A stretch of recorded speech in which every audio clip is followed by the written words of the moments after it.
കള്ളുഷാപ്പിൽ വെച്ച് മീനെടുത്തു കഴിച്ചത് തടഞ്ഞതിലുള്ള ദേഷ്യത്താൽ യുവാവിനെ ആക്രമിച്ച് പരിക്കേൽപ്പിച്ച കേസിൽ സഹോദരങ്ങൾ ഉൾപ്പെടെ 3 പേരെ വലപ്പാട് പോലീസ് അറസ്റ്റ് ചെയ്തു. വലപ്പാട് ബീച്ച് പാണാട്ട് ക്ഷേത്രത്തിന് സമീപം തൃപ്രയാർ ശൈലേഷിനെ ആക്രമിച്ച് പരിക്കേൽപ്പിച്ചതിന് പൈനൂർ മാളുത്തറ സനത്, സഹോദരൻ സഞ്ജയ്, ചെമ്മാപ്പള്ളി വടക്കൻതുള്ളി ഷാരൂൺ എന്നിവരാണ് പിടിയിലായത്. വ്യാഴാഴ്ച രാത്രി 7:30ഓടെ തൃപ്രയാറിലെ കള്ളുഷാപ്പിലാണ് സംഭവം. ശൈലേഷ് വാങ്ങിയ വറുത്ത മീൻ പ്രതികളെടുത്തത് ഇയാൾ തടഞ്ഞിരുന്നു.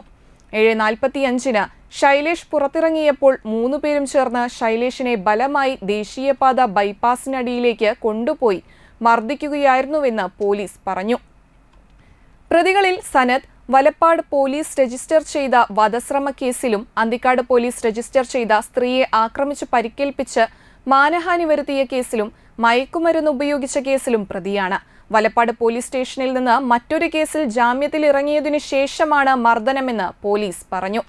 സഞ്ജയ് അന്തിക്കാട് പോലീസ് സ്റ്റേഷനിൽ സ്ത്രീയെ ആക്രമിച്ച് പരിക്കേൽപ്പിക്കുകയും മാനഹാനി വരുത്തുകയും ചെയ്ത കേസിലും വലപ്പാട് പോലീസ് സ്റ്റേഷനിൽ ഒരു അടിപിടി കേസിലും പ്രതിയാണ്.